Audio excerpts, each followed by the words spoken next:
అంటే శుభ్రంగా ఆ పదానికి అర్థమే మర్చిపోయారు జనాలు. మళ్ళీ ఇప్పుడు తిరిగి బుచ్చయ్య చౌదరి గారు కూటమి ఏర్పడి మళ్ళీ మీరు ప్రభుత్వంలోకి వచ్చారు. ఎలా అయినా మళ్ళీ ఆంధ్రప్రదేశ్ని నెంబర్ 1 చేయాలి అనే కమిట్మెంట్తో చంద్రబాబు నాయుడు పరిపాలన మొదలుపెట్టారు ముఖ్యమంత్రిగా. అంటే ఆయనకి డ్రైవింగ్ ఫోర్సు అంటే ఈ వయసు లెక్క చేయకుండా పెద్దగా ఈ కుటుంబంతో గడపకుండా ఏదో వాళ్ళు బలవంతంగా తీసుకెళ్ళినట్టున్నారు ఆయన విదేశాలకి పుట్టినరోజు సందర్భంగా. నాకు తెలిసి ఆయన ఏమి ఎప్పుడు పెద్ద సెలబ్రేషన్స్కి ఏదో వెళ్ళాలనేమో అనుకోడు. ఏంటి డ్రైవింగ్ ఫోర్స్ చంద్రబాబు నాయుడుకి? వర్క్ హాలిక్ అండి చంద్రబాబు గారు, వర్క్ హాలిక్. ఆయన నిద్రపోడు, మమ్మల్ని నిద్రపోనేవాడు. 44 ఏళ్ళుగా మా పరిస్థితి ఇలాగే ఉంటుంది. 24 గంటలు పని పని పని, ఆలోచన విధానం. ఎందుకంటే చాలామంది చేదస్తం ఏంటి, ఈయన పొద్దుపోయేదాకా రాత్రి అర్ధరాత్రి దాకా సమావేశాలు ఏంటి, పార్టీ విషయాలు వస్తే 3 దాకా 4 దాకా ఏకుందా 3-4 దాకా రివ్యూలు ఏంటి అనే ఆలోచనలో ఉంటారు. కానీ అలిపెరగని వేదుడుగానే ఆయన పనిచేస్తూ ఉన్నారు. ఇదంతా మన గమనంలో తీసుకోవాల్సి ఉంది. రాష్ట్ర విభజన నాడుకి పరిస్థితి చాలా అధ్వానంగా ఉంది.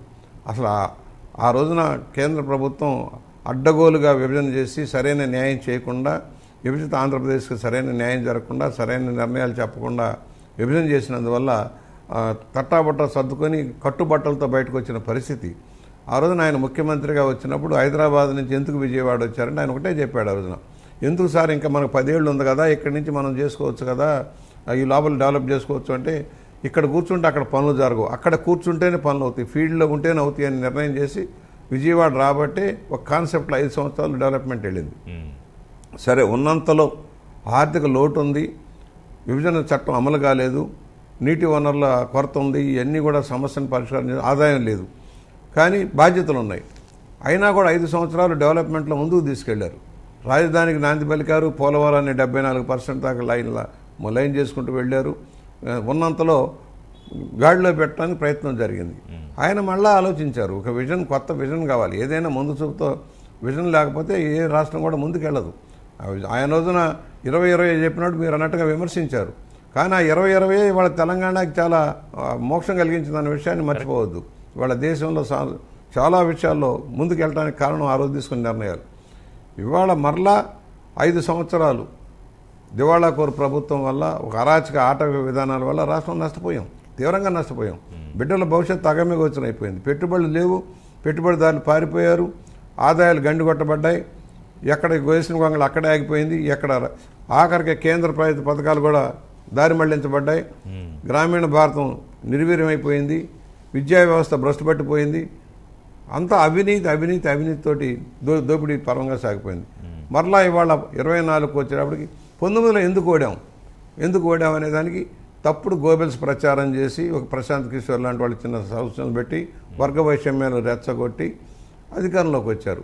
ఓసారి చూద్దాం అనుకున్నారు, పళ్ళు రాలిపోయినాయి. ఓసారి చూద్దాం అనుకుంటే ప్రజల పళ్ళే ఓడగొట్టిపోయాడు. అదే ప్రజలు తిరుగుబాటు చేసి ఒక ఛాన్స్ అన్నారు, అర్థమైపోయింది, ఈయన బటన్ నొక్కుడు కాదు, ఈయన నొక్కుడు ఎక్కువైపోయింది, రాష్ట్రం నాశనం అయిపోతుంది, బిడ్డల భవిష్యత్తు పోతుంది అనుకున్నారు. 2024లో మళ్ళా ఒక ఉద్యమం, ఒక ఉవేదన, నేను గెలిచాను కాదు, అతను సాగనాంపాలన్న జయంతో గెలిపించారన్న విషయాన్ని మా నాయకత్వం గుర్తించాల్సిన అవసరం ఉంది. అతని మీద వ్యతిరేకత పోవాలి, ఒక దుర్మార్గ పరిపాలన పోవాలనుకున్నారు, భారీగా యుద్ధం చేశారు. సామాన్య మహిళ, సామాన్య గృహస్థు దగ్గర నుంచి, సామాన్యుడి దగ్గర నుంచి, కార్మికుడి దగ్గర, కర్షకుడి దగ్గర నుంచి తిరుగుబాటు బావుట ఎగరవేసిన బట్టి 164 సీట్లతోటి మనం గెలవడం జరిగింది. ఆ విషయాన్ని మనం మర్చిపోవద్దు. ఇవాళ ఆయన మరలా పట్టాలు ఎక్కించడం కోసం ప్రయత్నం జరుగుతూ ఉంది.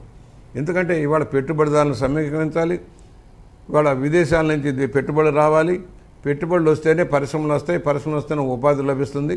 ఒక పక్క అభివృద్ధి వాళ్ళ ఆయన రావడంతో రోడ్లు, ఆయన పెట్టు సబ్జెక్ట్ ఏంటి, రహదారులు, రవాణా సౌకర్యాలు మెరుగ్గా ఉంటే ఇన్ఫ్రాస్ట్రక్చర్ ఉంటే బాగుంటుంది అనేది ఆయన ఆలోచన విధానం. ఇన్ఫ్రాస్ట్రక్చర్ ఉండాలి, బ్రిడ్జీలు ఉండాలి, రోడ్లు ఉండాలి. ఆ లైన్లో పెట్టేసి కొంత రిపేర్ చేసి ఉన్న బడ్జెట్లో లోటుపాటు చేశారు. పాత బకాయిలు 80,000 కోట్లు పాత బకాయిలు తీర్చుకుంటూ ముందుకెళ్తా ఉన్నారు. At the same time party ఇచ్చిన మేనిఫెస్టోలో అమలు చేయడం కోసం ఇవాళ పెన్షన్లు ఉన్నాయి. భారతదేశంలో ఏ రాష్ట్రంలో లేనన్ని పెన్షన్లు, అన్ని రకాల పెన్షన్లు ఏ దేశంలో రాష్ట్రంలో లేవు. ఇవాళ 65 లక్షల మందికి దాదాపుగా